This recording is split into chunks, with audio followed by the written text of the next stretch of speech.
everybody. Welcome back, finally, to Ghostwood, the Twin Peaks podcast. Did you miss us? I missed us. I'm Charles. You. Yep, I miss you too. I'm Charles. She's Xan. I'm Dan. Welcome back. Welcome back to America, Charles. Exactly. Yes, back in the United States. Back for a cup of Good Morning America. Good morning. We sure do need a good wake me up, don't we? But only after 9:30. or if you're my cat Keiko, you wake me up at 5 o'clock in the morning by jumping on my head because, hey, you've missed me apparently.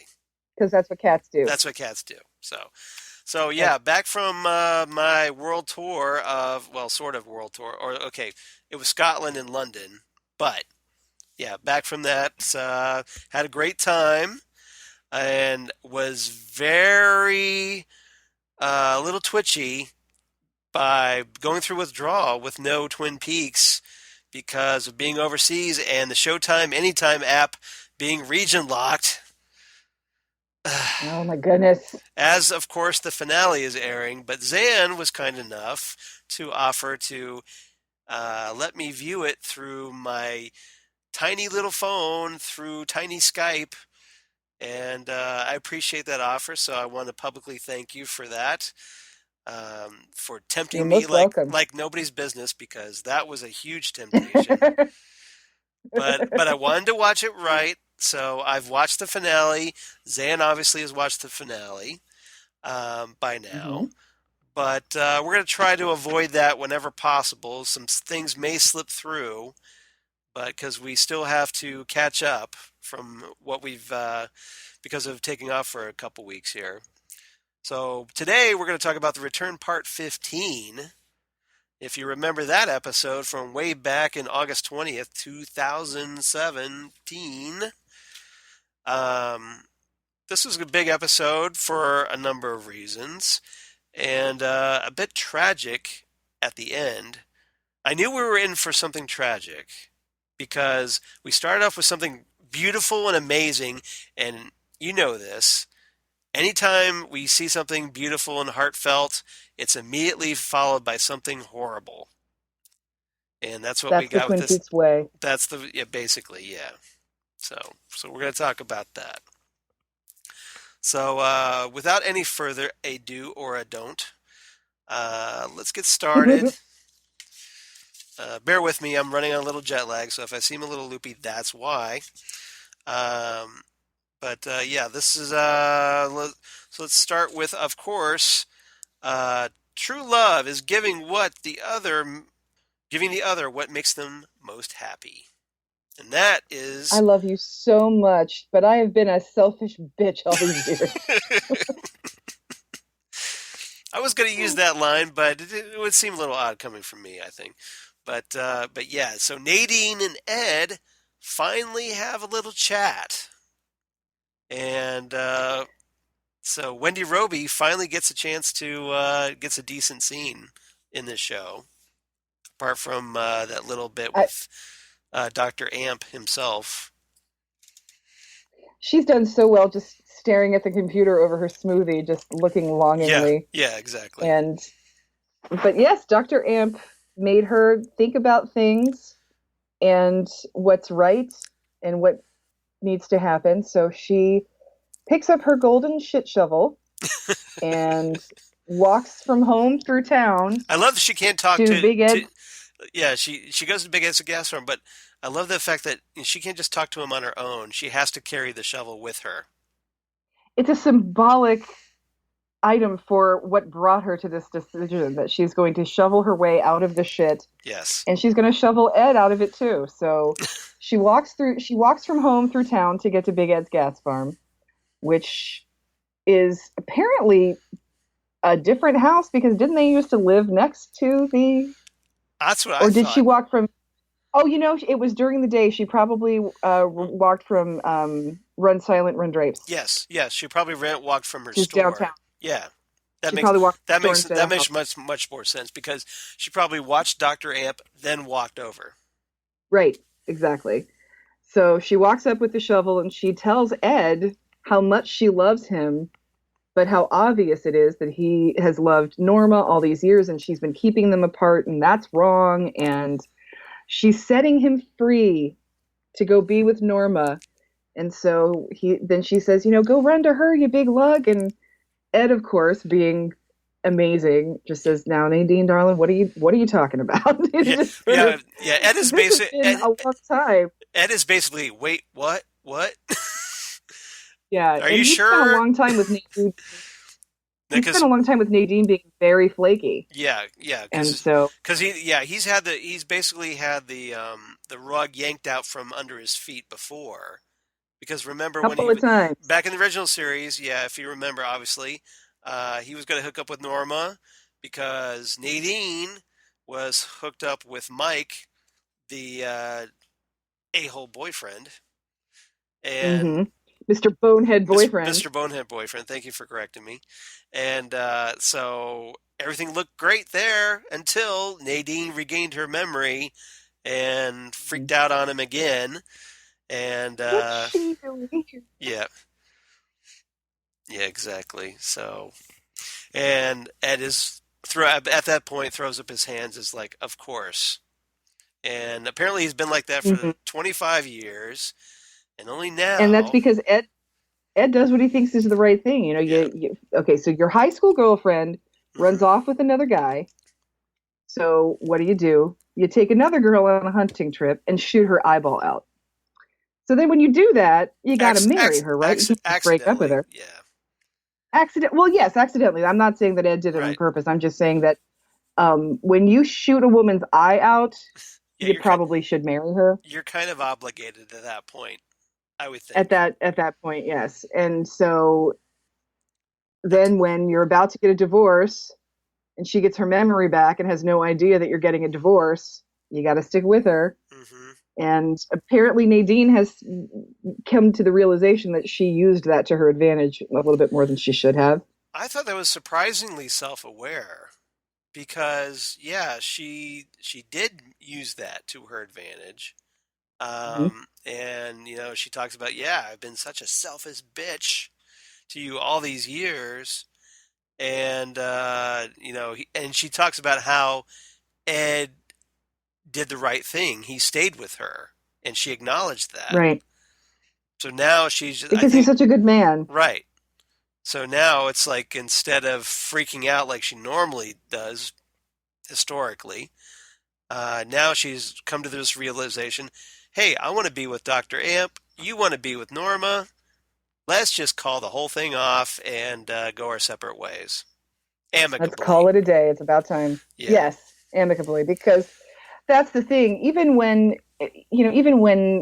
Ed was married to Nadine and she was not always nice to him and very flaky and very crazy, he still took care of her. And I Right. don't mean just in a, financial husband kind of a way. He has never not been concerned about Nadine. He's never not cared about her. Right. So that when she was in the hospital and he would sing to her, Ed's a very sweet man. Yeah, I think it's just he feels that nobody else would look out for her, and he's I don't know if it's just that he has this personal code that he feels like even though he has, he wants Norma, he feels like, okay, because of these circumstances, I can't allow myself to have what I want.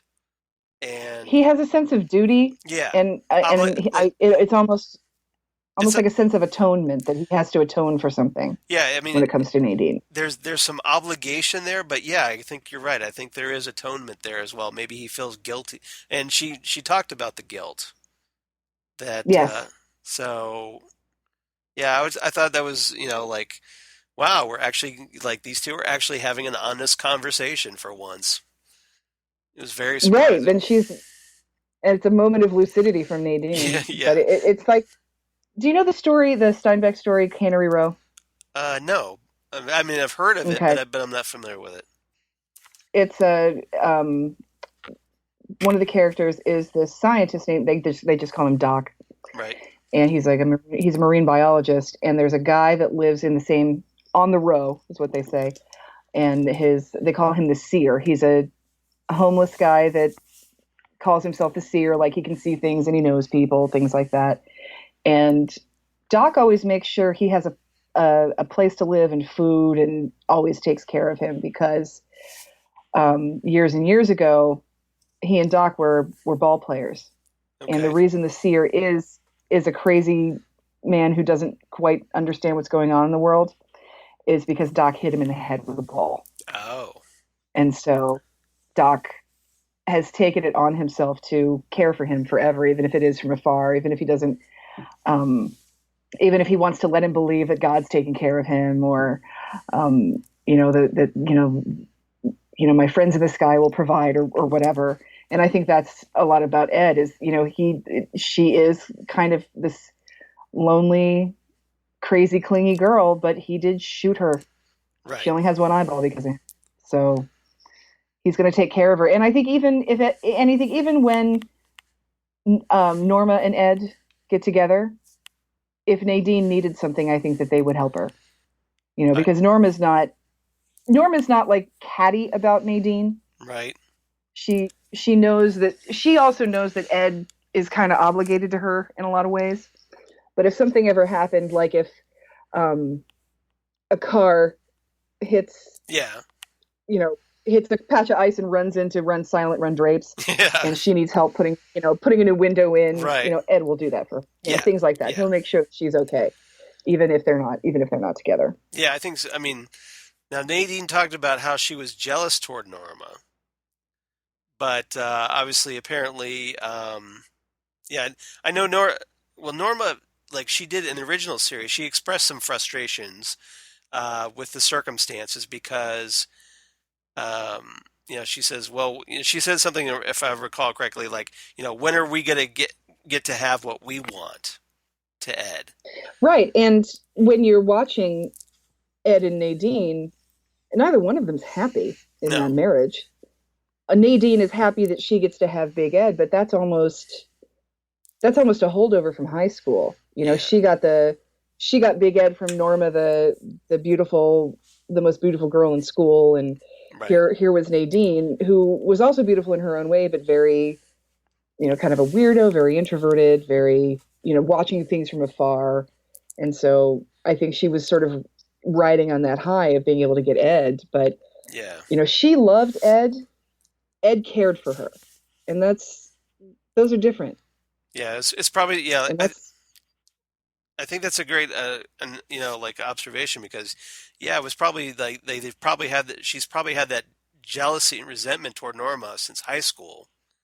mhm. Like maybe Norma was the most popular girl, Nadine less so, and so yeah, it was just more like, hey, I've got him, you don't have him, I have something you don't have, and Right. so I'm going to hold on to him whether I want him or not. I'm just not going to let you have him.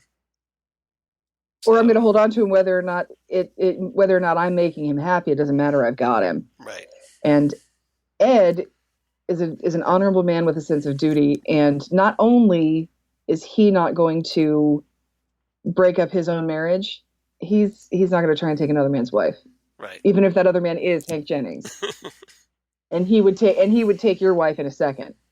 So, but yeah, yeah, Ed's a good man, and that's the thing. That's the thing about Ed is that Nadine knows that he loves Norma, and he always has and always will, and he knows that, and she also knows that he cares for her and will take care of her. But Ed cares for everybody.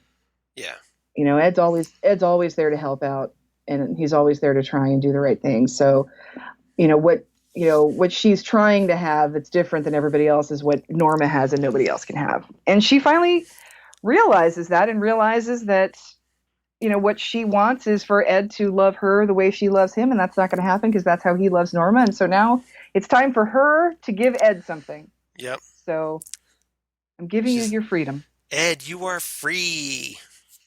So in now I like that Ed even still gives her another chance.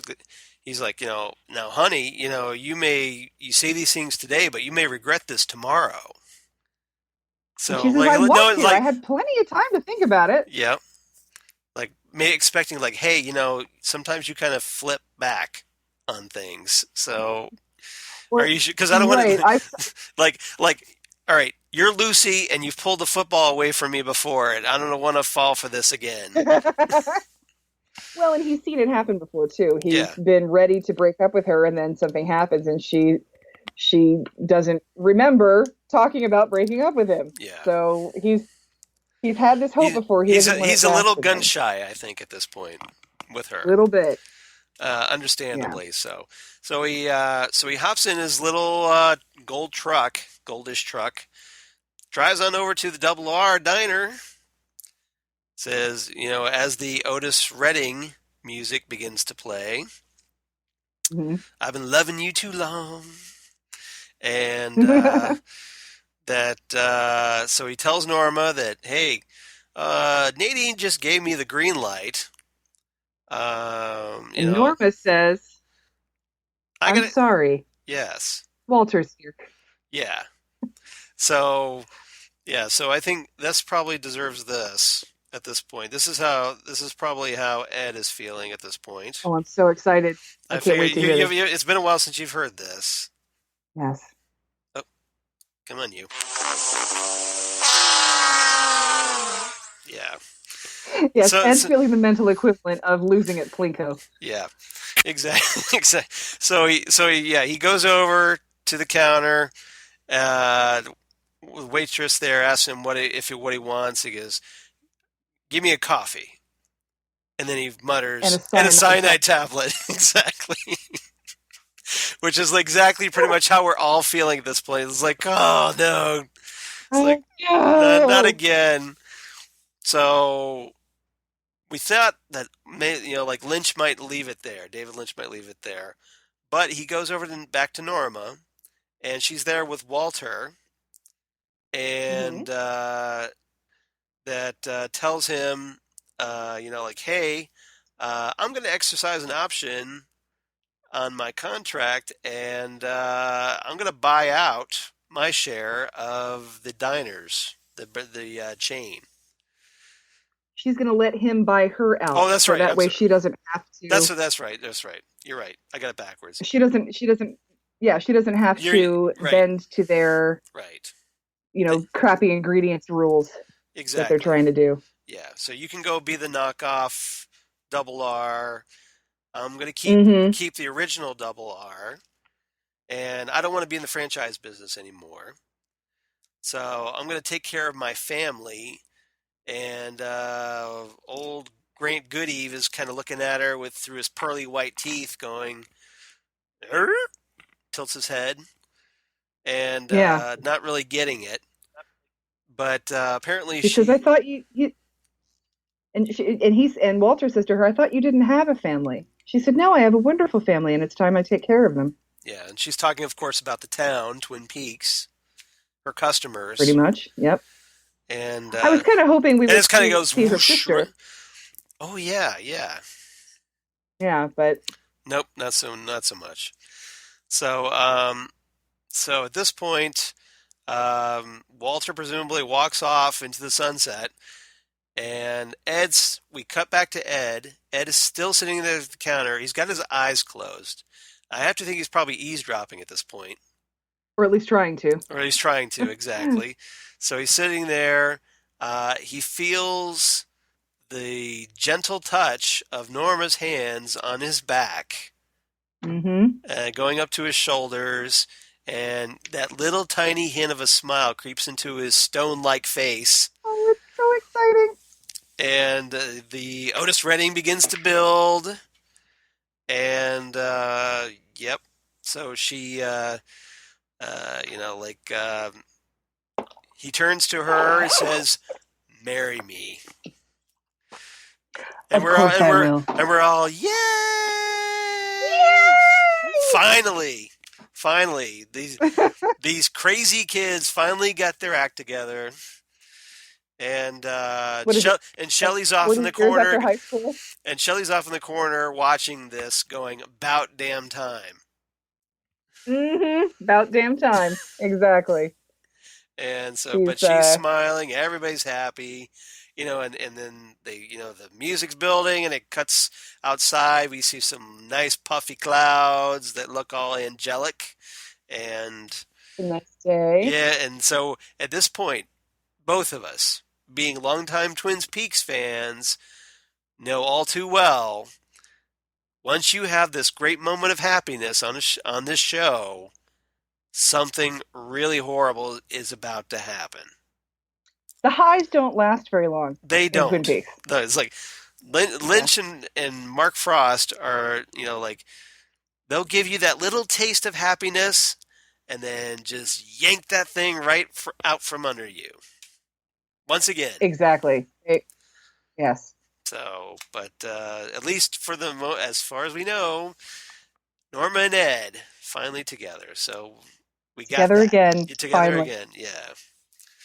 So of course we cut to, of all people, Mr. C, Doppelganger Cooper himself, and in a really interesting sequence, uh, we get another um, steadfast David Lynch driving the highway at night scene as he's driving down the Hmm. road, presumably listening for electrical lines nearby, I would assume. and like the through telephone wires or electrical wires, what have you.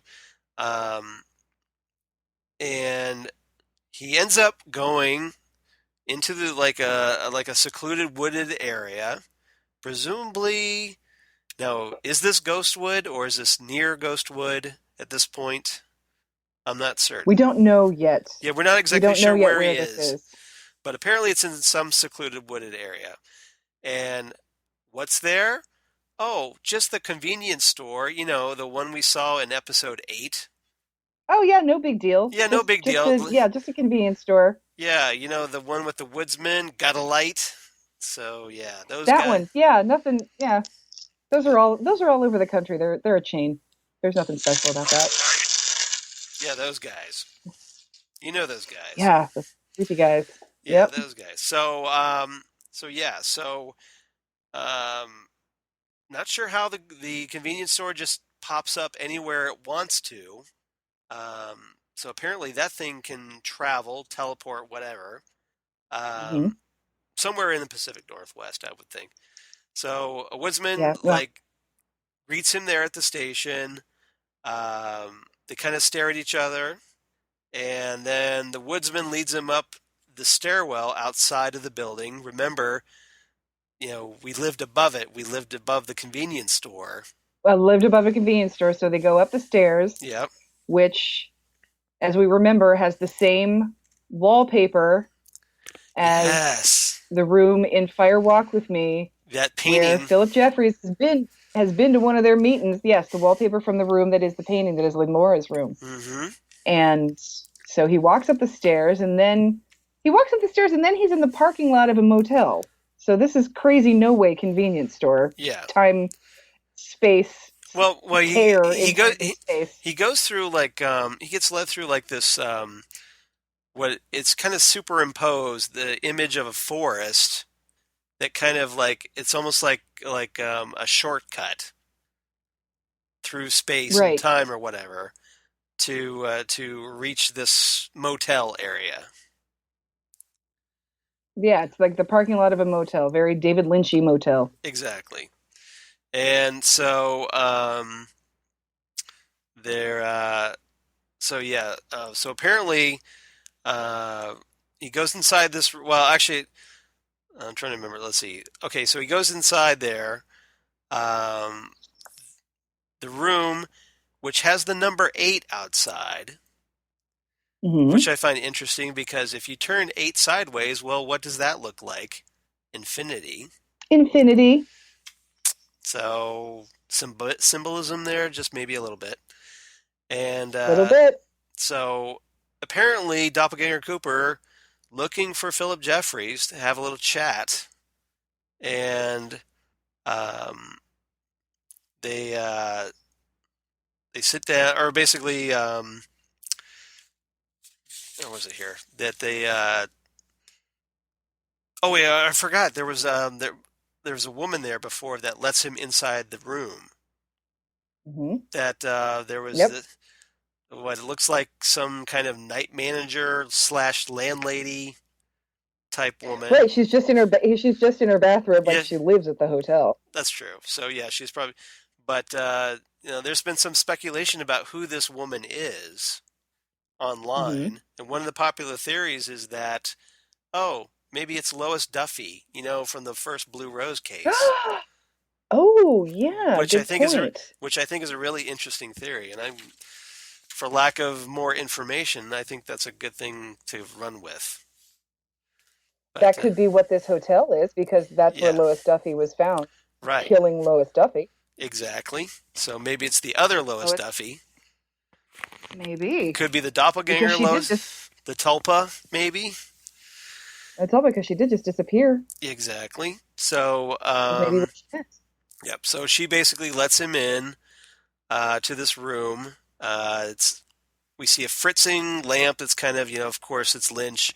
It's kind of flickering, hmm and he doesn't see anything, but then like there's like a wall that slides away, like you're drawing a curtain, and there's Philip Jeffries, but he doesn't quite look like we remember him, does he? No, he's kind of a giant metal teapot bell looking thing, like from the waiting room Right. in outer space, where the giant and or fireman, Right. and where Nido was and where the American Girl was, those giant black Yeah, big industrial. steampunky looking, yeah, Yeah, exactly. Because those there's like steampunky steam. looking things. Because yeah, there's like a spout, and like you said, it's like a tea kettle. There's some kind of steam coming out of it, and Right. and one thing that like I mentioned to you before we talked about this is like that. Hey, we don't have David Bowie, but apparently he's been replaced by, of all things, a tin machine. If That's you're awesome. if you're I did not even think about that. if That's you're a David awesome. Bowie fan, you get the tin machine reference. But which I don't know if Yes. that was intentional or not, but hey, you could just kind of run with that. Um, It was around it was around the same time as Twin Peaks that he did the Tin Machine project, so that's right. interesting. But yeah, if you've ever wondered how H.P. Lovecraft would have been kept alive in a Hmm. steampunk Lovecraftian era, Yeah. it's this. It's this consciousness in this giant black Right. industrial looking Like thing that could be could look like a Robbie the Robot prototype with a little teapotty spout that steams when he talks. yeah. We don't know if So there's it's actually very we don't almost literally steampunk. we don't know if So there's actually a physical body inside, or if it's just like a consciousness or what have you. But right. somehow he's able to speak, and still has that little southern drawl a little bit. Hmm. Doesn't quite sound like David Bowie. Tries to approximate it, but The accent is there to remind you that yeah, this is Philip Jeffries. exactly. So they kind of talk about, of all things, Judy, as we kind of flash back to that moment in Fire Walk with Me. Like, we're not going to talk about Judy. We're not going to talk. We're going to leave her We're going out to of keep her out. this. Yeah, exactly. Yep. So so at this point, in Doppelganger Cooper apparently wants to know who Judy is. Who Assumes. is Judy? Yeah, exactly. He's very insistent about it, but apparently Philip is not giving up the goods. He tells her, like he puts out like some like smoke signal coordinates. It's like you could find her here, and then he mentions, oh, by the way, you've already met Judy. So this Hmm. just kind of irritates Doppelganger Cooper. He's like, okay, who is she? Who's Judy? And then all of a sudden, the that tin machine kind of evaporates from view as a phone begins to ring. And, Yes. and Mr. Mr. CEO Doppelganger Cooper answers the phone. Not sure why he answers the phone, and then gets immediately transported to a phone booth outside the convenience store. So he's kind of back to his original starting point. Right. So, so that happened. Yes, he finally meets up with Philip Jeffries, and Yeah. it's still very cryptic. So Yeah, exactly. it We're not getting much. didn't give us a lot more information. No, exactly. But it was interesting. Let's put it that way. So, Yes. so now that he's back outside, who does he meet of all people? Richard Horn. So Richard, Richard has a habit of turning up where you least expect him, and and always where you don't want him. always where you don't want him. So apparently, Doppelganger Cooper not really pleased to see his progeny, and we get some Well, and we confirmation. get Yep, confirmation yep, that this is his child. So, yep. um, Because he talks about that. when He he admits that says Audrey is his mother. I've seen your picture. You work for the FBI. He's like, where have you seen my picture? Well, my mom had it. Who's your mom? Audrey Horn. And then he just kind of gives him a look, and then he says, all right, well, come with me then. Yep. So unfortunately, all that theory that we were dreading, it's officially Mm-hmm. true. Unfortunately. It is officially true. So he takes him to the coordinates on top of that hill Yes. and basically says, okay, you go first. Well, I think And I think that happened in the next episode. is that the next episode? That was the next episode. Because what he Oh, does okay. here, he Sorry, distracts. everybody. I'm getting Yeah, we're ahead kind of of jumping myself. a little jumping ahead there. But I know what you're talking about, though. But yeah, Yep. we're kind of jumping ahead. So, so yeah, he does. Apparently, Richard's holding a gun at his father. Mm-hmm. So, Well, so if that all happens in the next episode, we still don't have the confirmation that that but is Richard's father yet, oh, because okay. we get that in the next episode. Yeah. Well, he talks about that he recognized Doppelganger Cooper from a picture that his mom kept of him. Mm-hmm. So, But Richard doesn't mention, I think you're my dad or anything like that. There's something yeah. Doppelganger Cooper says to him later that is where we get our confirmation, and that Okay. is then in the next episode. Okay, so that's probably okay. That's what happens. All right, got it. So, Yeah. see, I knew we were going to run into this problem, but I knew this was going to happen. I knew this was going to happen, but that's all right. Richard. Yeah, Richard It's all Shakespeare. Richard's fault. It is. Thankfully, he gets his just desserts, but let's just leave it at that. We're going to leave it at that. We're going to leave it there. We're not going to talk about Richard. Well, actually, we're going to keep him out of it. We're going to talk a little bit about Richard because Doppelganger Cooper does the old, I'm going to hawk a loogie on the pavement and distract you and take your gun away. Mm-hmm. Sucker. That old chestnut. Richard is apparently an idiot. So he basically kicks him a couple times just for fun. Tells him to get in the truck, and they hit the road. And that's kind of where we leave them for now. Mm-hmm. But obviously more in the next episode. We will get back to that. Details at 11. Exactly. And now here's Bob. For those of you kids who remember watching the news. Exactly. And now here's Bob with sports. All right. So we switch scenes all the way to Ghostwood Forest as we catch up with that old, lovable Stephen. Oh, jeez. And Gersten. Something's not right with Stephen. And Gersten. Stephen is not doing quite well. Stephen Burnett. Apparently, we pick up with them. They're huddled at a base of a big old tree. Got to find out what kind of trees these are. They're really something. Big, majestic. Yeah, Douglas firs. And apparently he's all tweaky from very much with withdrawal. And guess what? He's got a gun. So Which is probably, that's fine, right? yeah, that's gonna go well, obviously. We shouldn't worry about that, Yeah. should we? Oh, and he's loading the gun with a bullet, of all things. So, and he's Yeah. talking about ending things. So Mm-hmm. no red flags here. Nope. And And Gersten is just trying to calm him down and hold him yeah, till he can figure out, yeah, just stop what. freaking out and please don't shoot me. Yes, please That don't would, shoot me. Don't shoot yourself. Don't shoot anybody else. yeah, don't shoot anybody. That would be great. Yes. But apparently, Steven's all upset about something that happened that I'm not quite sure what happened to get him in this emotional state, unless it's just. No, we haven't seen.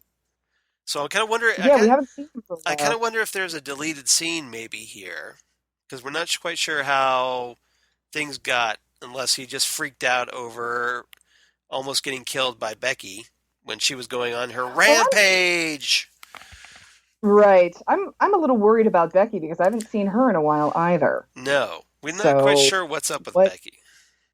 Yeah, what's going on with that? And is everybody okay? So this is Yeah, we haven't this seen is a her since. concerning scene Yeah, we haven't seen her since the diner in in the since the double diner got R. shot up. Yeah. Yeah, but apparently he mentioned something that it was something that she did, as in something Becky did. Right, right. That's why I'm a little worried. Yeah, Maybe he was paranoid at the wrong time, and now something's happened. He's done something he shouldn't have, and that's why they're hiding in the woods. right. That's what's worrying me. So with all this going on, who strolls in at this point? Oh, it's just Twin Peaks co-creator Mark Frost.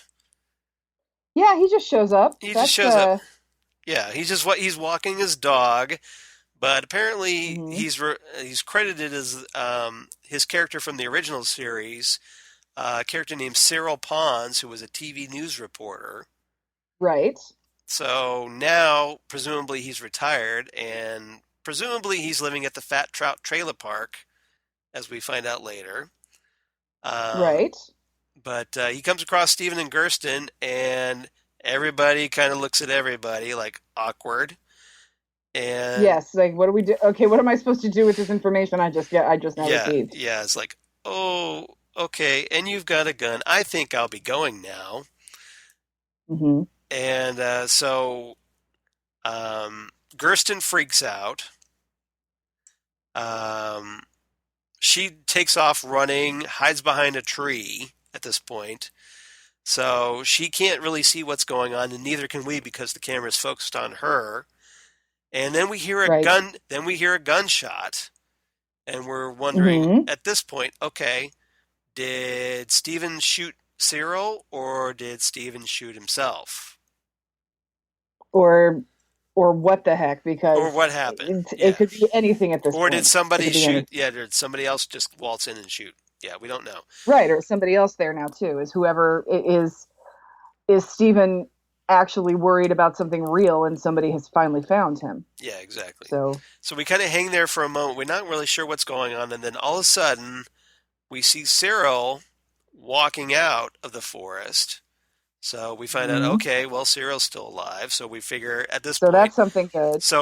well, probably, maybe, um, that Steven's dead, presumably.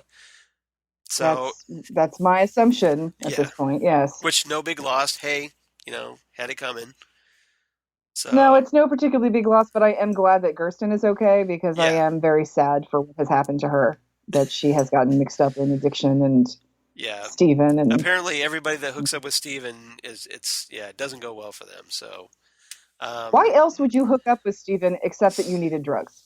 He exactly, has nothing else to offer anybody. exactly. So that's probably it.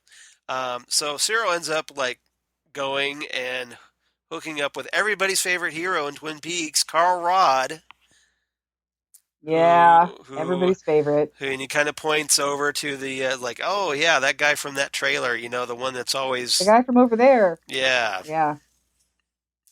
So apparently, yeah, that as far as we know, Steven is no more. He has ceased to be. He is an ex Stephen. He's next, Steven, exactly. Yes. He's joined the bleeding choir invisible.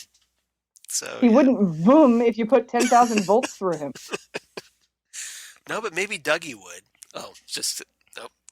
Oh, you're getting ahead of yourself here, Yeah, aren't you? yeah. Well, I had to. I yeah. It was too tempting. I couldn't resist. That's true. Yes. But you see what I did there. Take him. Yes, yes, yes. I see what you did there. You got to take him when you see him. I am well aware of that. Yep. Got a carpe my diem on that one. Um, so next the scene we get is everybody's favorite cool guy because hey, James is still cool. James Has goes to the always been cool. yeah. Maybe not so much cool in this scene though, because James No, hit he's not cool in this scene because he's like, why would you go up to somebody that yes, you're kind of interested in when she's like, why would you go up to her husband and be like, yeah, hey, I'm just here to talk to your wife? It's like, what are you doing, James? yeah. What's the matter with you right now? It was really dumb. So yeah, It was a really dumb really dumb part. move. So James and his wingman Freddie, Mister pile driver fist guy, Pretty, pretty one gloves. Freddie One Gloves, nice. Well, it's a bit of that, or Freddie Rubber Fist. Um, Oh, either way, yeah. yeah, Freddie McRubberfist. There we go. Freddie McRubber Fist. I like that. Let's go with that. Freddie McRubber Fist. So, that's that's awesome. That needs to catch on. Freddie McRubber Fist. I So hope so. all right, Yeah, come on, internet, make it happen. hashtag Freddie McRubber Fist. Hashtag Freddie McRubberfist. Okay, so yeah, they're at the roadhouse. James, yeah, confronts Renee, that chick he kind of fixates on, and Yep. her husband Chuck, which is really not the best time to like talk to someone you're interested in, I would think. And Uh, James should know this yeah, from his history of yeah, taking other people's girlfriends, basically. And you can't, you know what they say, you can't take what isn't available, sort of a right, deal. But at the same time, he knew to leave Bobby the heck alone. I mean, what's his problem here? yeah, yeah, Why is he pretty. being so why is he being so dumb? So Chuck, quite understandably, is not really down with this. Nope. Calls James out. Um, James gets knocked down, and because And they start going on him even when he's on the floor. So Chuck and his wingman are going after James, 2-on-1. Hmm. Freddie at this point decides to step in and lightly punches Chuck and Chuck's friend in the face, and presumably sends them right into like a coma practically. Right. I And was wondering, did he kill these guys? I mean, yeah, he yeah. because there's no such thing as a light punch from No, Freddie no, no, and McRubberfist. apparently these punches were so powerful that it made ZZ Top skip each time Right. there was a punch, Yes, which I thought was kind exactly. of funny. So yeah, as we were listening to "Sharp Dressed Man" by ZZ Top, Yes, we were. which apparently is the MC's favorite band. Who knew? Oh, interesting. Yeah, that's he makes the comment is like, yeah, I'm like, yeah, this is one of my favorite bands or whatever is ZZ Top, and he's all excited ZZ about it. Top. Yeah, exactly. I don't care who you are. ZZ Top rocks. I really kind ZZ of like Top is. I really kind of like that MC on the show. I do too. I I do like too. I think he's pretty cool. Um, once again, David Lynch finding like old people that just are oddly cool, and I kind of dig this guy. That Um, bodes well for my future. Maybe like maybe I can find some more old people that are weirdly cool. yeah, exactly. Well, I mean, yes, we need to keep David Lynch alive long enough for when we turn old, so that he'll cast us in something. Yeah, maybe we can do some weird ass stuff like that. There you go. Um, something to look forward to down the road, I guess. Hmm. So yeah, so their eyes, like the guys that Freddy hit, their eyes are all kind of fluttery and they're kind of foaming at the mouth a little bit. Yeah, it's not good. No, it's not good. Um, so yeah, not really looking good for James and Freddy. And of course, where do they end up? In the slammer. In the So slammer so with James is back in jail, just like he was in the Twin Peaks pilot, all those years ago. And again, Hawk is putting him there going like, dude, I know you don't really need to be in here, but I have to put you in jail. You guys just, these, and even Freddy's like, what happened to the guys I hit? And Hawk says they're both in intensive care. Yeah. So they're in jail with. Well, did you catch the little bit of irony in this scene? Because who is there with Hawk? Bobby Briggs. That's right. So Bobby. I wasn't even thinking about that. Yeah. So Bobby, who was originally locked up with James in the original series, now Bobby's a cop and he's locking James up. Oh yeah, I didn't even catch that. Yeah, I wasn't even thinking about that. So not at all awkward there. No, that's not awkward at all. But No. So James and Freddie are in jail with Drooly McBloodyface. As opposed to Freddie McRubberfist. Well, Freddie McRubberfist is in the cell next to Drooly McBloodyface. Right. They're no relation. No relation. So, except nice. So they're, and so we still have Drooly McBloodyface repeating everything everybody says, which is, of course, driving Chad insane, which is fine with me. Yeah, that's great. Now, I did love that James is finally the first person to take a look at Nido and go, what the F? Yeah, where are her eyes? You would think would think more people would be freaked out by this. But apparently James is the only person that has caught on to this. Everybody else just accepted as like, hey, we're in a David Lynch TV show. Of course it's going to be a chick with no eyes. No, we're good. We live in Twin Peaks. Hey, how's it going? You want these pajamas? But James is the one is like, actually has an honest reaction like, she has no eyes. What's up with that? What is going on here in Twin Peaks jail? And why is Chad in jail? What's going on? Yeah. So, yes, Chad's still in jail. I just had to mention that because I just love the fact that James catches, of all people, is the one that catches on. And I just, I love Freddie. Freddie doesn't want to hurt anybody. He just wants the fighting to stop. He's like, are those guys okay? I mean, he's actually worried about. Well, I think he was trying to protect James, which was, totally. Which is what you want from your wingman. Yes, but exactly. but yeah, just obviously maybe he should have punched with the other fist. Just saying. Maybe. So he got the job done. So Drooly McBloodyface is parroting everything. Yeah, Chad is basically in hell at this point with all this craziness going on around him, and I'm just enjoying that. It's so great to watch Chad just be unhappy and squirming. Yeah, it is. So, and that's kind of where we leave them, I think, isn't it? Yeah, I think that's where we leave them. Right. There's still more. Yeah. There's still more Really McBloodyface. Yeah, basically parroting the chittering noises that Nido is saying. So we're just kind of like we're going to let that one simmer on the back burner for a while. Right. All right. So our next sequence that of note, Chantal and Hutch, everybody's favorite hit married couple. Yes, the hit couple. The hit couple. I can't say hitman or hit woman. They're a hit couple, really. They're a hit couple. Yep.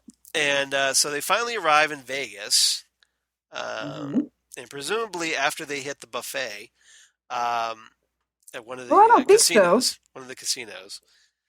The Chantal marches right into Duncan Todd's office and shoots him right in the head. Blows him away. Shoots him and what's his name? Right in the head. Yeah, Roger. Roger. Yes, thank you. You're welcome. Shoots him and Roger right in the head, and then Hutch calls her. Apparently she only shot Roger in the stomach or something. Right. So Hutch calls her. She's walking away talking to Hutch, going like, "Ooh, yeah, French fries." And then she's like, "Oh, hang on a second, baby." And she comes back with extra ketchup. And yes, with extra ketchup. But she comes back and shoots Roger in the head. Yeah. Because Roger's wheezing on the floor. Yeah. And Chantal is just all matter-of-factly like, "Oh, hold on a second, honey," and puts her phone away. Hang on a second. Yeah. Yep. Gotta take care of this. So while she's ordering food, she hears him wheezing and then goes back to shoot him in the head, probably exactly like they did with the warden. Yep. So Yeah, French fries, don't spare the ketchup. Two Uh, down, one to go. two down, one to go. So we pick up with them a little later. With they're sitting in their van under a night sky, enjoying presumably Wendy's. I have to I think. hate when you get these little pet ketchup packets. Yeah, exactly. But That's all they had, baby. but he did bring her dessert that she wanted. I love So you, Hutch. I love you, honey bunny. Oh wait, wrong movie. Oh, wait a second. Oh, wait. Okay. Yeah. Did you not think of that when you were watching that the first time? Because I'm just As like, much as I it's as Tim much Roth. as I It's love Tim Jennifer Roth. Jason Leigh, Yeah. yeah, as much as I love Jennifer Jason Leigh, I keep thinking to myself, like, God, if Amanda Plummer had been available, this would have been amazing. Yeah, maybe that was maybe Amanda Plummer would have been his first Lynch's first choice, but because I don't know, but it yeah, was that was it was right out of another Pulp Fiction scene. exactly. So But I yeah, just so they're sitting eating, talking about how, people kill people all the time. We're no different, and yeah um, yeah I they're haven't getting got to it they're torture anybody in a long time, and right they're just talking like you would with your spouse sitting, with your eating in the car, but they're talking about killing and torturing people there. exactly and apparently Chantal's kind of a little jumpy because she hasn't killed anybody in a little while or Oh, she hasn't tortured anybody. tortured Yeah, she's anybody in a while. tortured. Yeah, Yeah. yeah, and apparently, yeah, Hutch gets all metaphysical at this point. He's like, or he's talking about like the manifest destiny of America being nihilistic, not biblical, Hmm. and what else here? That it was a so-called Christian nation. He's talking about like, Might as well be thou shalt kill. thou shalt kill, show no mercy, forgive no one, F him in the ass. Hmm. So, yep, it's like nation of killers. It's gone on all along, killed all the Indians. Yep. So, yeah. But, yeah, Chantal's still, like, not happy. She's like, it's no fun torturing a corpse. Yes, it's no fun torturing a corpse. Yeah, which is a great line. And then she sees Mars in the Yeah, sky. yeah. But, It's just like this. It's like any conversation you've had with somebody when you're just, right. it's late at night and you're hungry and all you're eating is fast food. But yeah, Yeah. it's a little darker than most of the conversations I've ever had in my entire life. Exactly. Combined. Yeah. But yeah, I kind of wonder though that the mention of Mars is like, well, hey, isn't that significant on Twin Peaks? Yeah, I was wondering that too. Just wondering. Yeah. So from here, we switch back over to Lancelot Court, where Dougie Jones has another slice of chocolate cake. This I loved. I absolutely love this. Well, I think a lot of people kind of love this at this point. So Dougie's, it's after dinner. Yeah. And Janie E brings him a slice of chocolate cake, and here you go, Dougie. Is it delicious? And he just says, delicious. Yep. So she's talking about how like it's like all our dreams are coming true. Our dreams are coming true, and then he's eating cake, and he just says true. And so he's, we watch a little bit of him eating cake, and I will admit that as time goes on, yeah, I'm thinking to myself, David Lynch, we don't have time for this. Exactly. It's like, what episode are we at? We're at episode 15. 15. I don't need to watch Dougie eat the entire piece of cake. Yeah. So mercifully, yes, winds up, playing with the remote and turns the TV on. Right. And what's on TV but Sunset Boulevard? Sunset Boulevard. Now, what is the significance of this, you may ask? Well, apart from being one of David Lynch's favorite films. And one of the greatest films of all time. Directed by Billy Wilder, this movie was narrated posthumously by a screenwriter who loses his life after a strange few weeks serving a faded movie star named Norma Desmond. So Norma, right. Who's trying to develop a comeback vehicle.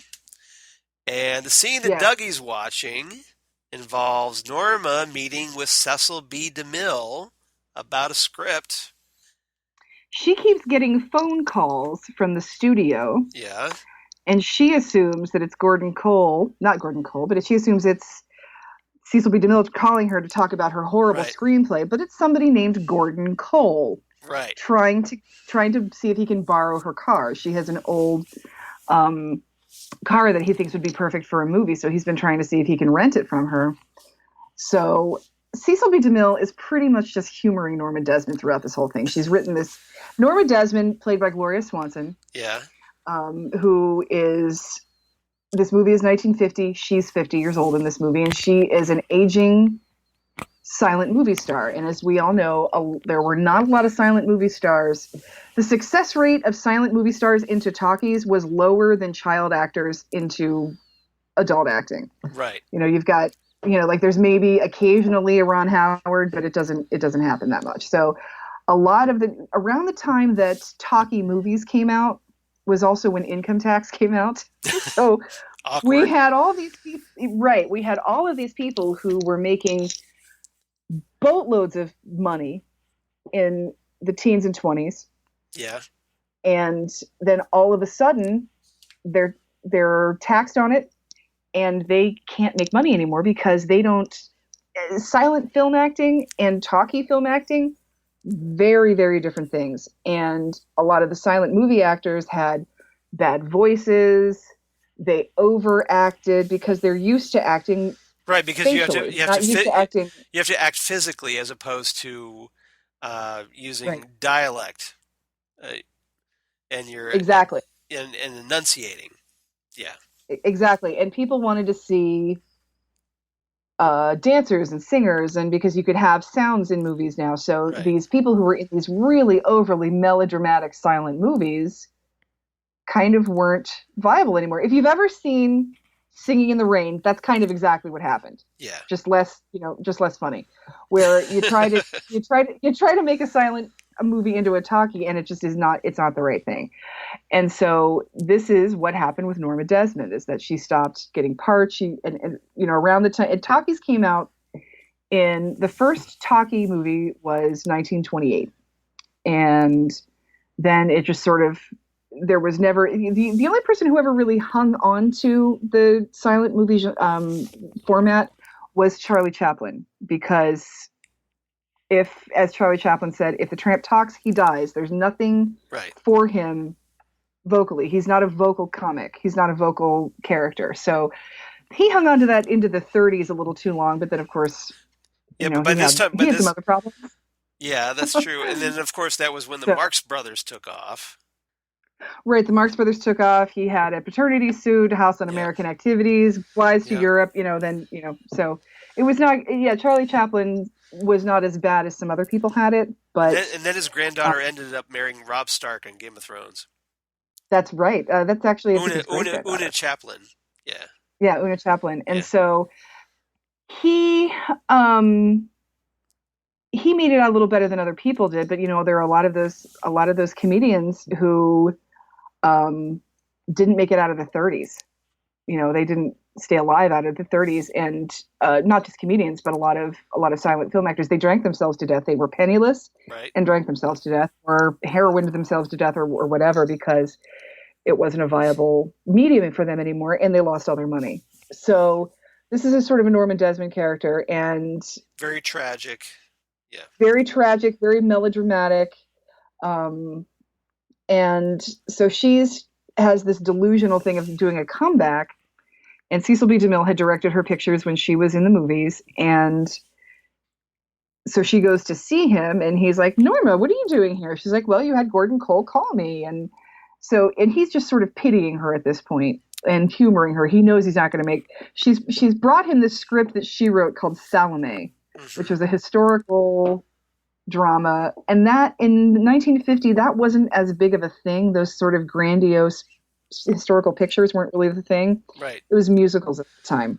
Right. That's these musicals, big gangster pictures. these big elaborate production numbers. Right. They weren't serious like they were. Or things like the James Cagney and stuff like that. Yeah.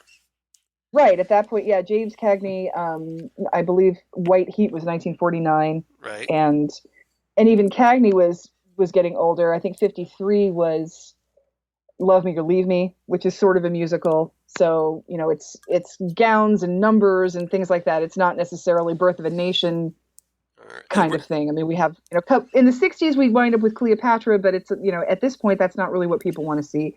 And she's writing a movie like it's a silent movie. She's not doing what she needs to be doing. Right. So he says to his assistant, "Get me Gordon Cole. Tell him to forget about her car. I'll buy him 100 cars. Just don't call her again." And so that's the scene that comes on. And, right. And I see Sunset Boulevard come on. I'm like, it's the real Gordon Cole. This is what's going to do it. And so then he says, "Get me Gordon Cole." And obviously David Lynch had named his character after that movie, Sunset Boulevard. Exactly. That's where the name of Gordon Cole comes from. Right. So he perks up, sort of looks around the room, sees an outlet. He being Dougie, of course. He being Dougie, yes. Yeah. We're back in Vegas here. Right. And he walks over to the outlet with his fork and sticks his fork in the outlet and electrocutes himself. I love it that he sticks the pointy end first. That doesn't quite do the trick. So then he sticks the blunt end into the outlet, jiggles it all around, and then does the hokey pokey, turns himself around, and then shorts out the electric. Yeah, and the lights flicker out, and Janie E is off in the kitchen watching this, going horrified, screaming, and Sonny Jim is like, "Mom, what was that?" Yep. Does her best Laura Palmer scream, and that's pretty much it. So, that's where we're left with Dougie. He's trying to get back to where he came from. And the hopes of Dale Cooper fans rise considerably at this point. Yes. So, this could mean good things for us. And we'll just leave that there for those who are following along in order. And we'll talk about that next week. Exactly. tease. It's gonna be good. It's gonna be okay. Yeah, exactly. Which is one of the rare things you could say about Twin Peaks. Right. So, unfortunately, at this point, things take a really dark, tragic turn. And, yeah. So, we switch back to Twin Peaks, where Deputy Chief Hawk gets another phone call from Margaret Lanterman, the log lady, and as it turns out, it's her last phone call. And yes, it is. It's this was a very heartbreaking scene, because obviously we're both fans of the log lady, and I'm sure a lot of you out there are fans of log lady. So, and knowing that... See what I'm wearing today? Yes. So Xan is wearing, for those who can't see, her log lady necklace, which is very fitting. I should have had my log lady Funko figure, but unfortunately it's out of reach. But you get the idea. So she's talking to Hawk, and she tells Hawk, I'm dying. I'm dying. And there's some fear in letting go, which could also be a metaphor for fans of the show saying goodbye to the show, or to her character, or it could be a metaphor for or for Catherine Coulson, because I am wondering when this was filmed and how soon after this she actually did pass away, and that was what made this so heartbreaking. Because can you imagine knowing you're dying and giving this soliloquy? Yeah. That is going to be immortalized forever, and that everyone is going to just break when they hear it. I think that I am in awe of her courage to be able to. I was just about to say that. Character say all of these things, because this is like her last. Yeah. This is not just Margaret Lanterman's moment. This is Catherine Coulson's last moment. Yes, and she's kind of speaking to everyone through her character at this point. So that was, exactly. It's just an amazing. It's not really a performance, really. It's just it's life, the end of life. And it was very much like watching David Bowie's last video Right. where he knows he's going, and this is what he's done to say goodbye to the world. And it was heart It's wrenching. it's yeah. It's that it she did a fantastic job. And like I said, I don't know. I would like to hope that in, at least 100 years from now, when I'm at the end of my time, that I can be as brave as she was facing what she's facing. Yeah, we can. I'm just in absolute awe of Catherine Coulson after this. Yeah, it was. It was stunning to watch this. Um, and And when she's done, very very sad, of course. very, very sad. And then when she's done, she just says, "Good night, Hawk." Yeah, she said, and then You tell the rest of I can't that's okay. tell. You That's tell the rest. okay. That's okay. It's okay. So yeah, and Hawk says, "Good night, Margaret," and there's no response. And then Hawk says these two words that are just so powerful. He says, "Goodbye, Margaret." And um, we cut to later a little bit.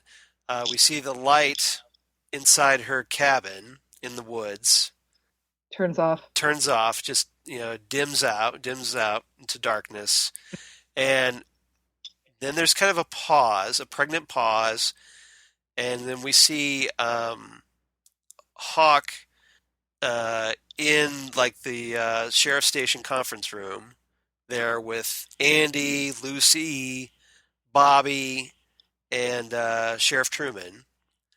Yeah, And he's called everybody in there, he's called everybody. the room only has like a desk light on it. It Right, doesn't have the right. overhead lights Yeah, on. it's very dimly lit. And Sheriff Truman's sitting there at the table. Has his hat on. And so Hawk says, that Margaret Lanterman, the log lady, is dead. And Lucy is just very visibly upset by this. Tears are coming down her Right. face. The And log lady's dead? yeah. And then there's a it's very subtle. You see Sheriff Truman take off his hat, which Mm-hmm. is normally what you do when you're paying tribute to someone out of respect. Yes. And so it's just like this moment of acceptance. It's this very solemn moment that you rarely get on the show. And yeah, it was just very powerful, I thought. It was very, very powerful, and I wonder how soon after she actually passed away this was filmed, Yeah, we don't know. because it seems very real for the characters and the people as well. And For all we know, this could it be real tears coming out of Kimmy Robertson's face. could very well be. And I don't think that Yeah, um, it would have been difficult for David Lynch to make this emotional. I mean, he and Catherine Coulson right. had been friends for almost 50 years at this point. Yeah, and we They shouldn't. were Yeah, they'd they'd known each other a very, very long time. Catherine Coulson, um, her ex-husband was Jack Nance. right, So right. these are people that have been with David Lynch for a very, very long time. And so this had to have been, I mean, he had to have been wrecked when this happened. As wrecked as the rest of us were, I can't even imagine what David Lynch was going through having to film that. Yeah, and So. for anyone wondering, yes, Xan is understandably visibly upset herself as we're Sam's talking going to be about. crying probably at least once in every of our next episodes. Probably, probably. Just don't, just get used to it. That's okay. This is why we love you, Xan. Don't. Thank you. I love you too. Don't be ashamed at all. Well, this was not an episode that I was able to watch Yeah. the night it aired. So I think I watched it a couple of days later, and my friend Troy, he's like, buckle up because this is going to hurt like hell. Yeah, And it I was is. like, oh shit, what's happening? And then It's a bit when of I saw her, I was like, oh, damn it. yeah, it's a bit of a gut punch, this episode. One Yeah, other it thing. is. And we knew it was going to happen, but it was just done Yeah. so poignantly. And I was It was just, just beautiful. and we should be thankful that we got as many scenes with her in the return as we did, because Absolutely. as we We talked should about be. when when she was featured in the first episode, that we thought, well, okay, that's it. That could be it. It could be just one scene. And thankfully Right. Like we got several more, including this we scene. did. And so that's a testament to her that she was able Absolutely. to have the strength to be able, because I'm pretty sure that oxygen that those tubes that she was It's wearing in her real. nose were real. And yeah, so it was just And it's she really had amazing. lost her hair and Yeah, everything, but but she and wasn't she trying to was really hide. that frail. But she wasn't wearing a wig. She was just being very honest about it. And She so just it's still was the log lady with those red glasses. yeah. I loved it. Well, I loved it. that's her signature. That and a log. So yeah, Yep. My log has turned to gold. yeah. And for those who noticed in the credits of this episode, uh, now Lynch had done a in memory of Catherine Coulson during her first appearance Right. uh, in the credits. So this time he does in memory of Margaret Lanterman. So he I did, know. I he thought that paid was really interesting. so her character, and this is the first time that the fictional character um, got a memorial in the credits. So I thought that was a She very nice, gets two tributes. yeah, two tributes. So I thought that was a very nice Yeah, and touch. she absolutely deserved them. I did not Absolutely. expect that at all, and I thought we would just see another in memory of Catherine Coulson. We just see it again, but this one was a memory to her character because it's kind of an iconic character, especially on Twin Peaks. So, um, Absolutely. I mean, she's got her own Funko, she's got her own action figure, she's got T-shirts. So Well, and even on the old soundtrack, the log gets its own entry when they're showing you all the characters. that's true. So So it's a credit that she's become a pop culture icon, which is she has. She pretty has. amazing. So, so yeah, but obviously our heart goes out to Catherine Coulson and her family and everyone that knew her. Everyone that knew and loved her, absolutely. So, And I'm sure it's hard to watch that for them, but at least they have this. exactly. They'll always have this. So we're not trying to bring So everybody that's down. Just we want to give it its proper respect. So, absolutely. all right. Yes. So let's move on. I need a little Yeah, you need a little little hug. porg. You need a little porg therapy. Mhm. Yes, Xan has a porg problem, for those Yeah, of you yeah. So for those who who don't know are what a Star porg, Wars fans as well. yeah, for those who don't know what a porg is, yeah, Suzanne has procured one of the very first stuffed porgs for Star Wars: The Last Jedi. That's coming out in November or December, I believe. So so she's jumped on that bandwagon rather quickly. I have, and if you're wondering what it looks like, if you haven't seen one yet, it's basically if an owl and a penguin Right. With went very through with, went through Seth with Brundle's transporter yep, together. with very You've got a porg. big doughy eyes and Mhm. like a big, like pouty mouth. So yeah, He cures whatever ails you. little pork security blanket. Yeah, I need a little porg hug right now. Aw, very touching. All right, Yeah. so let's move on. We pick back up with Yes, Audrey. please. Yeah, we picked back up with Audrey Horne, um, who is this close to finally going out that door. Hmm. Um, Of wherever course, I'm going out. I'm going to need my jacket. wherever she is, she's trying to get to the roadhouse to find Billy. Remember Billy? And Hmm. we haven't, or maybe we already have, kind of met. Charlie was supposed to drive her to the roadhouse, and he's ready to go. He's got his coat on, but Audrey apparently is dawdling a little bit too much for his Coat's liking. coming off. So he Yep. tells her, "Yeah, if you don't put on your coat, I'm taking mine off." And she didn't put on her coat for whatever reason, so she's not ready to go. For those of you maybe Hmm. looking for some symbolism here. And so he takes off. He's like, "All right, coat's coming off. And do you have any idea how much I effing hate you? yeah, Audrey kind of unloads on Charlie at this point. She just unleashes at him and just lunges at him. Well, she's gonna kill him. Well, before she tries to strangle him, she says, "I never really saw you before the way I'm seeing you now. I'm meeting a different person." And she says, "Who are you, Charlie?" And almost kind of like, hey, how Laura said, "Who are you really?" Yeah. Yep. So then she proceeds to strangle Charlie. And, yes, then she lunges at him. Do you have any idea how much I hate you? Yeah, and that's kind of where we're left with Audrey. So okay, so that happened. Yeah, but and once again, while we're having this, I'm going to take my coat off. If you don't, I'm like, I don't have time for this, David Lynch. Yeah, exactly. It's like, let's just move things along. Us. Can we?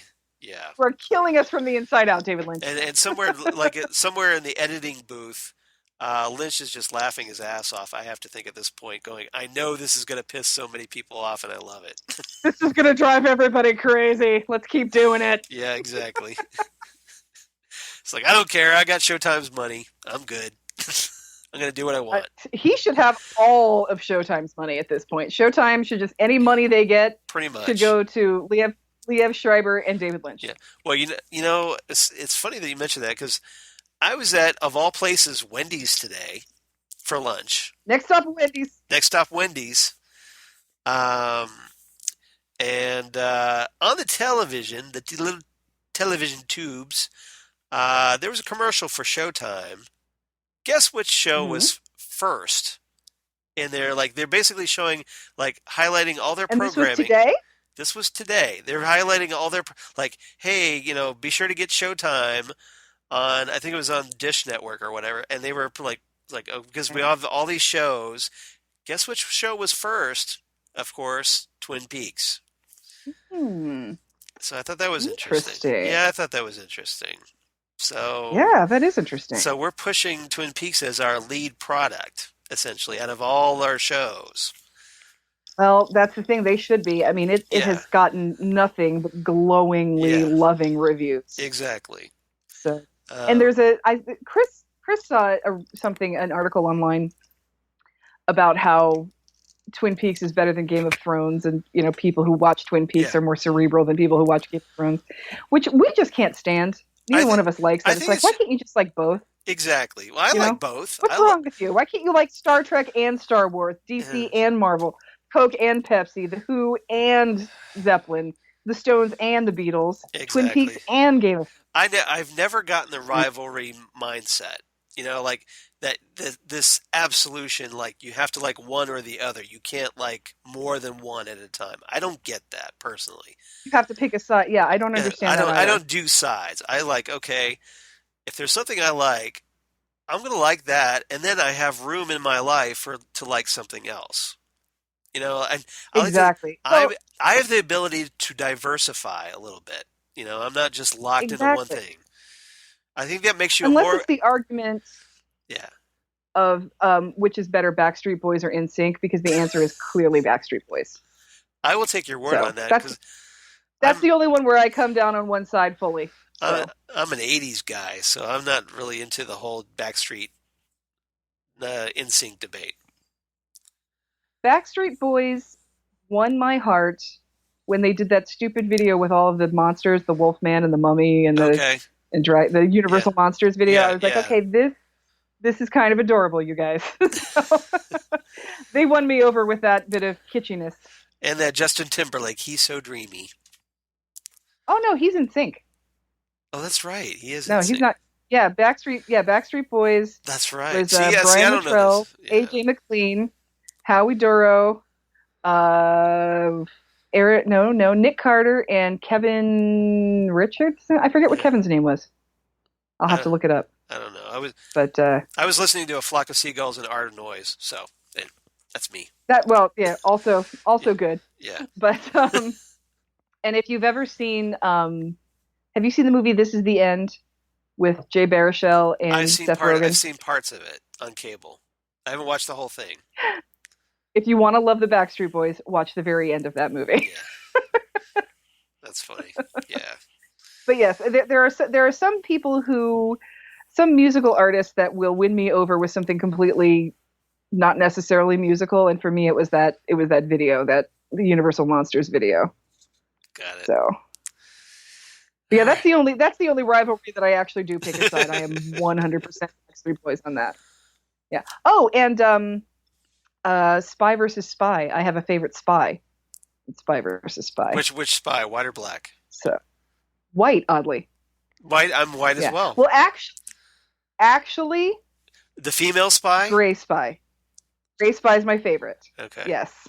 I like. Yeah. She's my favorite one. When it's just the two of them, it's the white one. Yeah. Yeah. I'm totally with you. Yep.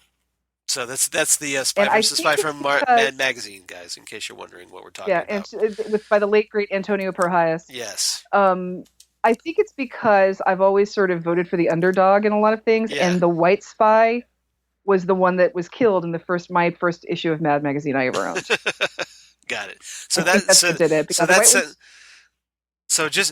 like just like your first doctor is the doctor that you stay with through the rest of your life on Doctor Who. Right. The first spy that you see dead is the spy that you like for the rest of your life. The one that you empathize with, and the one that you wind up rooting for the next time. Right. Yeah.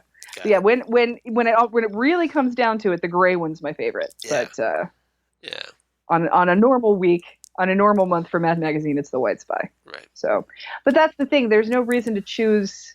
No. One great cable show over another. They both have their They both have their moments, and they both have their for those Game of Thrones fans out there, they both have awesome cliffhangers. Yes, they do. Yes, they do. We watched got caught up and watched the season finale, and holy crap, that was amazing on Game of Thrones. So. Oh my gosh. All right.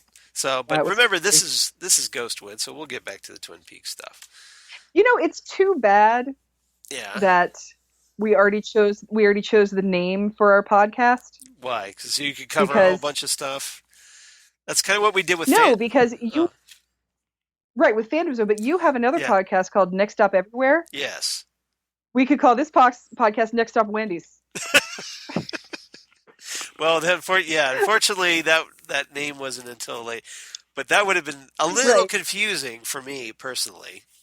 A little confusing, but just, we've got Next Stop Everywhere and Next Stop Wendy's. Next Stop Wendy's, exactly. It would have been a little bit... Yep. And then that would make Fandom Zone like Next Stop Comics or something.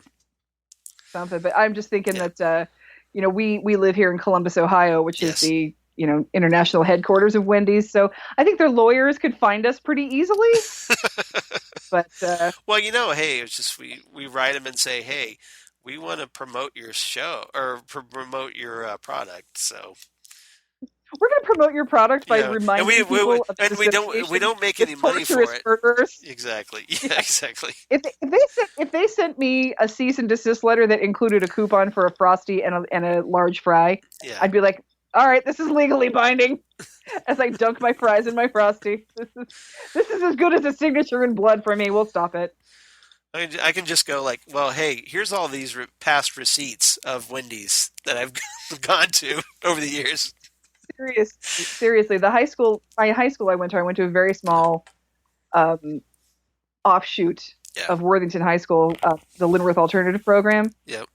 And we did not have a lunch facility. We were just you either brought your lunch or you went out and got it. And so Wendy's was my school cafeteria for 4 years. So. And you never got tired of it? That was, we did get tired of it after a while, but you always come back to the Wendy's. Right. Because at the time they had the waffle fries back then. So. Just when I get out, they pulled me back in.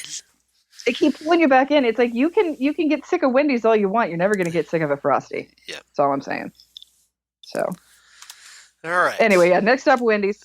So that is interesting that they're still showing commercials for Twin Peaks even after the fact. Yeah. Yeah. I thought that was, well, they were promoting the network, but yeah, it's like the show's over. So, and they're still Right. highlighting it. Yeah, so I thought that was interesting. So, Come on, David Lynch. Let yeah, them give you a dump truck full of money and give us yeah, a season 4. pretty much. Yeah, especially, well, we'll talk about that later. All right. So, one final scene in this episode. We go back to the road. Very strange.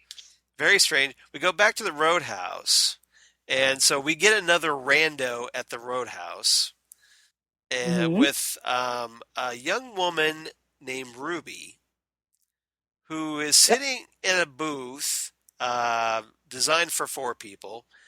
But she says she's waiting for somebody as a couple of like big muscly ne'er-do-wells show Yep. up, and they basically pick her up because she's just a tiny little girl, teenage girl. Pick her up, set her right there on the dance floor, and take her booth from Take the her. booth. Yep. Yep. They're not really dicks about it. They just kind of like, okay, this is, we're just going to put you over here. We're going to take your booth. Um, Yes. Kind of dicks, but hey. So All of Rick's moves are dick moves. that's true. That's true. So Ruby just kind of sits there and stares for a moment, and then she starts crawling on her hands and knees.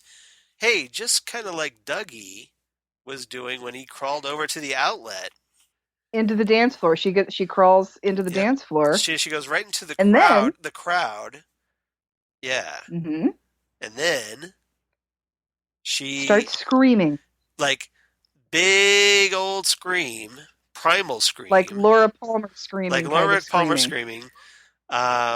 So whether it's almost like like is it like a birth type scream, a rebirth type scream, or something Or is she else? another one of those harbinger girls like we saw the first episode of the series, of the original series, the girl who comes screaming down the quad?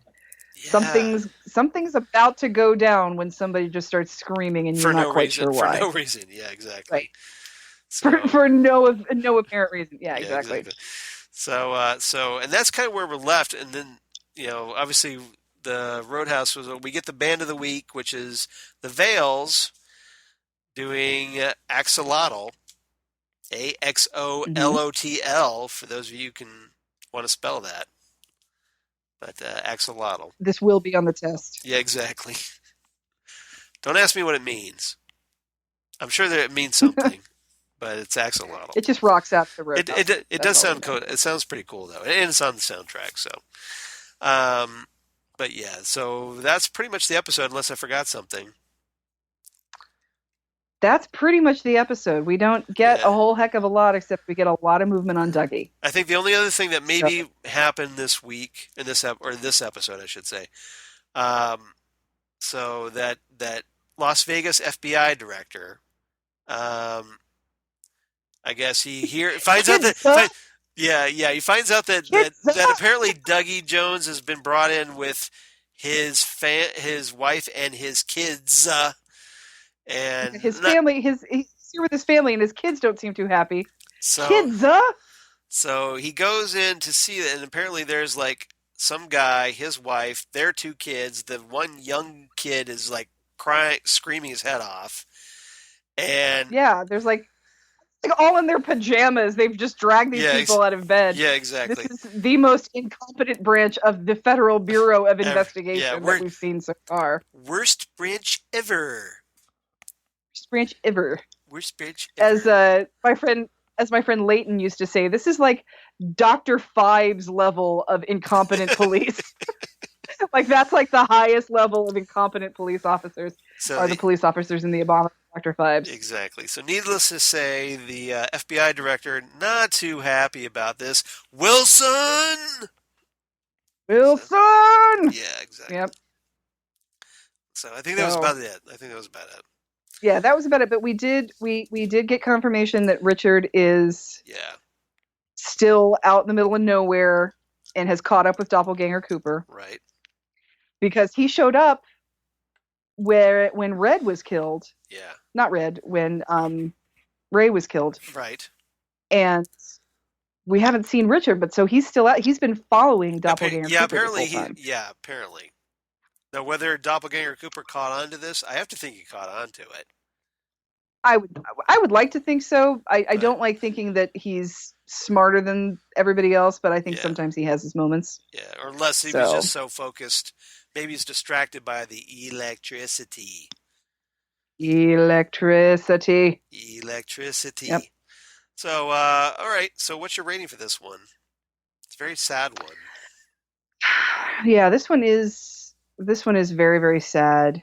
Um, but it was so like a not too much happened in this, Yeah. but what did happen was Significant. very poignant, very significant. Yes, Yeah. exactly. And I'm going to give this one 9 out of 10 crazy no way convenience stores. And I'm totally in sync with you. I give it 9 out of 10 memorial logs. Oh, that's nice. So, That's a good one. That's the thing. I think this episode gets, like I said, we didn't get a ton of movement, and we did get some weird things going on, but it gains probably 8 out of those 9 points for Catherine Coulson's performance. yeah, it's more set up for the final episodes because Right. we got movement on the Dougie front. Um, that was big. Trying to think what else. Obviously, with the death of the log lady, we took Steven off the table, and Thankfully. we got James and Freddie in a very important position, as we both know. That's the thing too. I So I'm liking the Freddie. setting the Freddie McRubberfist. Freddie McRubberfist and Drooly Bloody Face. Drooly McBloodyface. Yep. Yes. Drooly McBloodyface. I love that you came up with that. Thank So you. that was brilliant.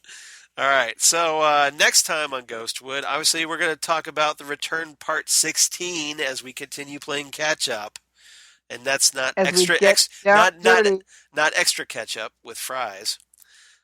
Um, I gotta be honest with you. I yeah, have been trying to, due to some health issues that I'm having, I've been yeah, trying to stay away from junk food. But yeah. damn it, Chantel, she made me want fries. I had some Wendy's fries the other day, and I don't usually like fries. Right. I'm not a fries type of a person. When I go out somewhere and you get a burger or the side dish is fries, I'm always saying, can I get mashed potatoes, or do you have like broccoli or Yeah. corn or something? And even, when we do fast food, Chris doesn't want the drink and I don't want the fries. So right. it's like we'll get a combo and then another sandwich. And split it. I'll take the drink, he'll take the Yeah, fries. Yeah, right. I don't want I almost never want fries. But this time you But did. damn it, Chantal!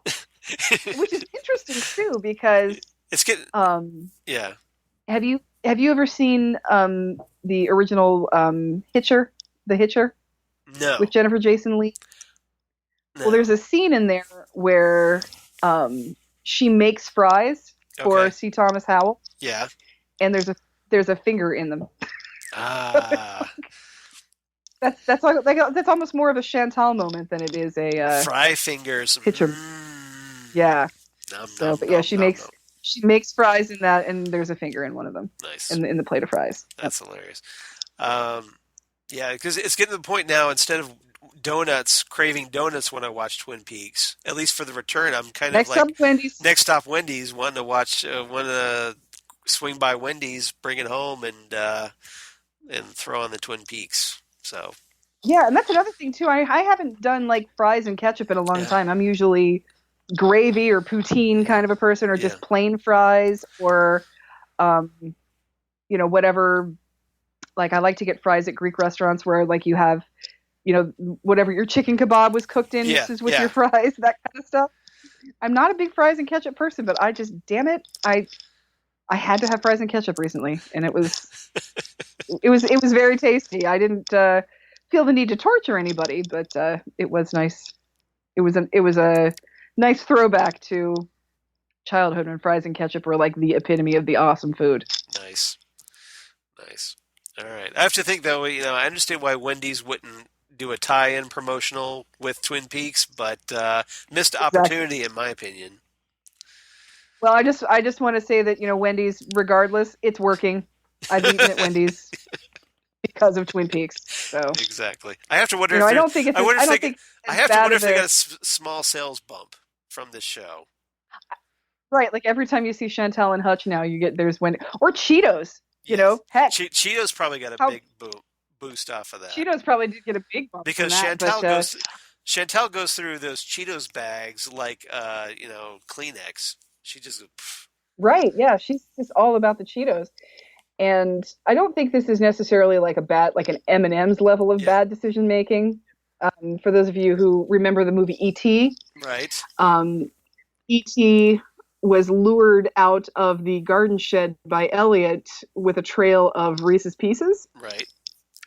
And they had initially thought of M&Ms, and they went to M&M Mars and said, "Hey, can we do this?" They say, "No, we don't want our product being associated with aliens." And then that year, Yeah, I want to say that Reese's Pieces sales were up like 16 times right. what they had been the year before. Yeah. Some ridiculous number of revenue that they've never been able to replicate thanks to ET. So, And this is what happens when some empty-headed business suit makes the call. So, well when done. Steven Spielberg wants to put your product in his movie, you just let him do it. Pretty much. Like, are you? Yeah. If you have any kind of business sense whatsoever, you have to think it's a good idea. All right. So Exactly. next time we're going to talk about the Return Part 16. It's a big one as well, and looking forward to talking about that with you next week. Yay! Yay! Until then, exciting. Yep. As we continue to try to dodge talking about the finale. So in the meantime, where can they find you on the interwebs, Xan? I'm on Facebook as Xan Sprouse, and I am on Twitter and Instagram as Udinax19. What about you, Charles? Of course, I'm also on the Twitter machine at Charles Skaggs, also on the Instagram at Charles Skaggs, where I've posted a bunch of Doctor Who related photos from my trip, if you want to check those out recently. Yes, you did. Basically, like I tried to do like exact shot replicas too, whenever possible. Nice. So, I liked your London Eye. Eye photo. You. Did you like my comment on your London Eye? I did. Picture? I did. That was great. I just said run. I said, by the way, run. Run. Yeah, exactly. So, and then I did hashtag fantastic. Very nice. I really liked Christopher Eccleston's Doctor Who. I was very disappointed he didn't at least do one more season. But Eccleston, there's some issues there. And I love him at the end where he says, "You know what?" He says, "Let me tell you something, Rose Tyler. You were fantastic, and you know what? So was I. Yep. I'm just like, oh, come back. Yes, it was great. Really disappointed that he didn't return for the 50th anniversary special. Yeah. Day of the Doctor. All right. So, but Facebook, of course, for me, and Google Plus for all you crazy kids in the Google Plus, and damn good coffee and hot. Damn good coffee and hot. My blog of geeky things, which starting back up again now that I've been off for a couple weeks, but slowly getting back into the groove. And I'm hoping to maybe, if I can find the time somehow, to write a post Twin Peaks The Return wrap up. So okay. Or at least maybe maybe review the final episode there. Okay. My thoughts. So we'll see. We'll see if I have time because still catching up on work, still feeling a little bit of jet lag. I've got about 3 weeks of comic books to get through from being away. So. Oh yeah, that's right. And not to mention all the stuff on my DVR. Holy crap! So we'll see. Well, see and It comes out this weekend. Oh, so that's where I'm going to be. And It comes out this weekend. And you're right. And my other two podcasts that I do, Next Stop Everywhere, not Next Stop Wendy's, Next Stop Everywhere. Next Stop Wendy's. The Doctor Who podcast I do with Jesse Jackson, and the Phantom Zone podcast that I do with Karen Lindsay, right here on Southgate Media Group. So please check those out because that would be cool. And if you would, please follow us on Twitter at GhostwoodCast. That would be great. And also Ghostwood, the Twin Peaks podcast on the Facebook, where we post all kinds of cool things. Like Xan posted this great Mole Man mashup of Dr. Hans Moleman from Hans Moleman The Simpsons. from The Simpsons as Dr. Amp, which was pure brilliant in my opinion. It was one. Yeah, I didn't make it. I just found it. So. That's all right. You found it. That's all that matters. Yep. You're sharing it. That's all that matters. And yes, please subscribe to us and review us. Yep. On your preferred podcast outlet. Yeah, because that helps people find us. So if you do subscribe to us and makes us a little more noticeable on the iTunes, that would be great. Yep. Then and also please leave us a rating if you would. If you want to drop us a line, let us know what you thought of the finale, or just Twin Peaks: The Return in general. Please email us at ghostwoodpodcast@gmail.com. Haven't gotten any mail lately, so would love to hear from you guys. I have to think you have one or two thoughts on the finale. Shocked. Yeah, maybe if you're stunned, hopefully the shock and awe wears off, and you'll drop us a line because we miss hearing from you. So I know we've been on hiatus, but we're back, so we're gonna get ready to wrap this up, and no excuses, people. So thanks everybody for listening to Ghostwood. Glad we're back, and I missed you, Xan. So I'm glad I had fun. I missed you too, Charles. So it was. Thanks for keeping. It was not as fun watching the finale without you guys here. I know. That's going to be one of my lifetime regrets because I had so much fun watching the premiere over at your place. So I would have been a great way to bookend it. So David Lynch, my friend Mike and I had a great time, and we had a few hours of perplexion afterwards, but it was a good time. So David Lynch, and did you see that did you see my photo? I made blue roses. Yes. Yeah, I made blue roses. That's awesome. Which, for those of you who remember your rainy day activities from when you were children, you take white roses. Okay. Cut the stems at like a 45-degree angle, maybe sort of cut them like halfway, so they're sort of short and squat. Yeah. And you put them in water that has been infused with lots and lots of blue food coloring. and then in a day or so, you've got yourself some blue roses. And turn your fingers blue in the process. Well, it's not if you're careful with the bottle. You just got to, very gently, squeeze it out of there. So, but yes, there were white roses on sale at Aldi for like $4 a half dozen. And you dyed them. That's awesome. And I dyed them blue. Yes, so I had donuts and pie and blue roses for the finale. You always go all out. That's awesome. I love that you do that.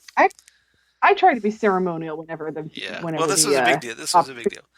So David Lynch, you have to do season 4 because hey, I got to do this finale right this time. So that's right. Seriously. So you got to do more episodes so we can do like another finale attempt, and hopefully I can make this one. So that would be great. If nothing else, because hey, you've got a lot of things to wrap up, Mister. So you've just tempted us with wanting more. Exactly. But thanks for everybody, and we'll see you next time right here on Ghostwood Twin Peaks Podcast. Bye, everyone. Bye, everybody.